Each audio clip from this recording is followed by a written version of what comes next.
ایک غلطی، ایک گناہ بھی انسان کو ہمیشہ کے لیے جہنم میں ڈال سکتا ہے۔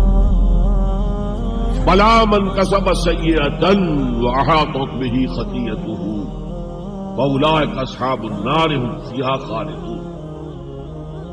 کیوں نہیں؟ کسی نے جان بوجھ کر ایک بڑا گناہ کمایا، چھوٹے چھوٹے گناہ جو ہے گناہ صغیرہ وہ تو خود بخود بھی دھلتے رہتے ہیں، اللہ کی رحمت سے صاف ہوتے رہتے ہیں، لیکن کسی نے کبیرہ گناہ کمایا، جان بوجھ کر کیا اور پھر اس پر ڈیرے ڈال دیے اور وہ گناہ اس کے گھر گھیرا کر بیٹھا، احاطت بہ خطیئتہ فاولئک اصحاب النار هم فیہا خالدون، تو وہ ہے جہنمی اور اس میں ہمیشہ رہنے والا۔ تو اطاعت اللہ کی، اطاعت رسول کی، یہ تو اسلام کا بنیادی مطالبہ ہے۔ اگر یہ بھی نہیں ہے تو پھر کچھ نہیں، اگر یہ نہیں تو بابا پھر سب کہانیاں۔ سورہ بقرہ کے 20ویں رکوع کی پہلی آیت، الذین آمنوا اشد حبا للہ، اور جو لوگ صاحب ایمان ہوتے ہیں وہ شدید ترین ہوتے ہیں اللہ کی محبت۔ فارمولہ یہ ہے اللہ کی اطاعت جمع شدید محبت برابر ہے عبادت، اور یہ عبادت جو ہے ہمارا مقصد تخلیق قرار دیا گیا۔ سورہ ذاریات کی یہ آیت آپ میں سے حضرات کے علم میں ہوگی، وما خلقت الجن والانس الا لیعبدون، میں نے جنوں اور انسانوں کو نہیں پیدا کیا مگر صرف اپنی عبادت کی۔ یہ ہمارا مقصد تخلیق ہے۔ اس میں سے اطاعت والے حصے کا یہ صحیح ترجمانی کی شیخ سعدی رحمۃ اللہ علیہ نے، زندگی آمد برائے بندگی، زندگی تو آئی ہے اطاعت کے لیے، بندگی کے لیے، غلامی کے لیے، عبدیت کے لیے۔ زندگی آمد برائے بندگی، زندگی بے بندگی شرمندگی۔ اگر اللہ کی بندگی ہی نہیں ہے تو سراسر شرمندگی ہے۔ تو اللہ تعالیٰ کی عبادت جس کے لیے ہمیں پیدا کیا گیا، اسی کی دعوت تمام رسولوں نے دی۔ اگر ہم اللہ کا ایک حکم مانیں گے، ایک نہیں مانیں گے، یہ جزوی اطاعت ہے، یہ اللہ کو قبول نہیں ہے۔ اللہ کی طرف سے تو یوں سمجھیے کہ پیکج ڈیل ہے، ٹیک اٹ اور لیو اٹ، لینا ہے تو پورا لو ورنہ دفع ہو۔ اللہ کو تمہاری ضرورت نہیں ہے، تمہیں اللہ کی ضرورت ہے۔ یا ایھا الذین آمنوا ادخلوا فی السلم کافہ، اے ایمان والو اسلام میں داخل ہونا تو پورے کے پورے، ادھورے نہیں۔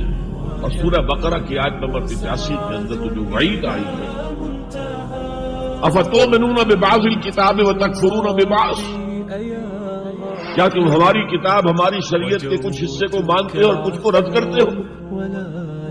فما جزاء من یفعل ذلک منکم، تو جو کوئی بھی تم میں سے یہ روش اختیار کریں گے ان کی کوئی سزا اس کے سوا نہیں ہے، کان کھول کر سنیے، ان کی کوئی سزا اس کے سوا نہیں ہے کہ دنیا میں ذلیل و خوار کر دیے جائیں اور قیامت کے دن یردون الی اشد العذاب، شدید ترین عذاب میں جھونک دیے جائیں۔ وما اللہ بغافل عما تعملون، اللہ غافل نہیں ہے، بے خبر نہیں ہے، لاعلم نہیں ہے اس سے کہ جو تم کر رہے ہیں۔ تم اپنی داڑھیوں کے طول سے اللہ کو دھوکہ نہیں دے سکتے، تم اپنے پائجاموں کو ٹخنوں سے اوپر رکھ کے اللہ کو دھوکہ نہیں دے سکتے کہ تم بہت متبع رسول ہو، تم اپنے عمروں اور حجوں سے اللہ کو دھوکہ نہیں دے سکتے۔ اللہ کو معلوم ہے کہ حرام کی کمائی سے حج کیا ہے، حرام کی کمائی سے عمرہ کیا ہے۔ تو یہ جو جزوی اطاعت ہے کوئی اطاعت نہیں، اللہ کو قبول نہیں۔ آدمی سوچتا ہے کہ چلیے میں نے یہ کام اچھے کیے، یہ برے کیے، مجھے اچھے کاموں کا کچھ کریڈٹ بھی تو ملنا چاہیے نا، لیکن نہیں، اللہ کہتا ہے جزوی اطاعت منہ پر دے ماری جائے۔ اور جو دنیا کی سزا ہے وہ تو ہم اپنی آنکھوں سے دیکھ رہے ہیں، 130، 140 یا 150 کروڑ مسلمان دنیا میں، لیکن ہماری رائے کی کوئی اہمیت ہے؟ بین الاقوامی معاملات میں کوئی ہم سے مشورہ لیتا ہے کیا؟ آپ کا کیا خیال ہے؟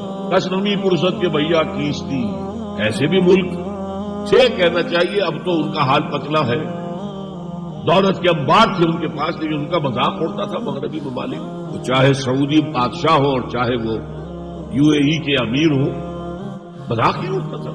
حالانکہ کتنا بڑا رقبہ ہے انڈونیشیا کے آخری جزیروں سے لے کر موریتانیہ تک، سالڈ اسلامی آبادی، مسلمان آبادی۔ آپ کہیں گے کہ یہ بھارت جو ہے اس میں تو اکثریت تو نہیں ہے، لیکن 15 کروڑ یا 18 کروڑ تو آدمی یہاں موجود ہیں، لیکن کوئی عزت، کوئی حیثیت دنیاوی بین الاقوامی سطح پر، بہرحال یہاں بھی ہیں لوگ، کھاتے پیتے لوگ ہیں، ان کی اپنی کچھ عزت ہے اپنے معاشرے کے اندر، لیکن بحیثیت امت، بحیثیت قوم کیا حیثیت ہے ہماری؟ وَإِلَّا خِزْيٌ فِي الْحَيَاةِ الدُّنْيَا، وہ تو ہماری نگاہوں کے سامنے موجود ہے۔ اب قیامت کے دن کے بارے میں جو دھمکی اللہ نے دی ہے، وَيَوْمَ الْقِيَامَةِ يُرَدُّونَ إِلَىٰ أَشَدِّ الْعَذَابِ، قیامت کے دن شدید ترین عذاب میں جھونک دوں گا۔ اس پر اللہ سے معافی طلب کی جا سکتی ہے، دعائی کی جا سکتی ہے، اللہ ہم پر رحم فرمائے۔ یہ میں نے آپ کے سامنے رکھا ہے فارمولہ، اللہ کی اطاعت جمع اللہ کی محبت، یہ گو ٹو میک عبادت۔ یہی دو الفاظ آتے ہیں اللہ کے رسول کے لیے صلی اللہ علیہ وسلم۔ اللہ کے رسول کی اطاعت یہ تو اسلام کا بنیادی تقاضا ہے۔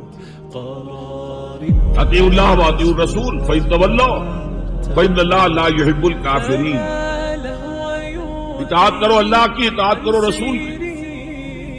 پھر اگر یہ منہ موڑ لے تو اللہ کو ایسے کافر بالکل پسند نہیں، تو کفر کا فتویٰ ہوگا۔ لیکن اللہ کے رسول کی اطاعت کے ساتھ محبت کو جمع کیجیے۔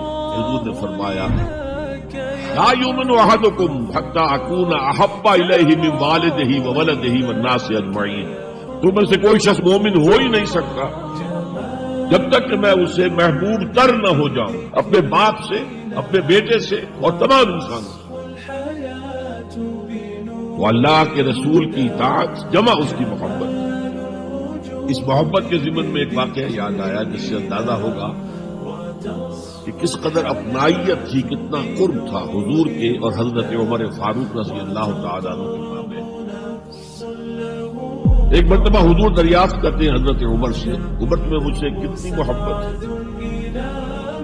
اب آپ سوچئے، ذرا سا بھی مغایرت کا باریک سا پردہ بھی اگر کہیں ہو تو کیا یہ سوال کیا جا سکتا ہے؟ تو انتہائی قریبی شخص سے ہی کیا جائے گا، تمہیں مجھ سے کتنی محبت ہے؟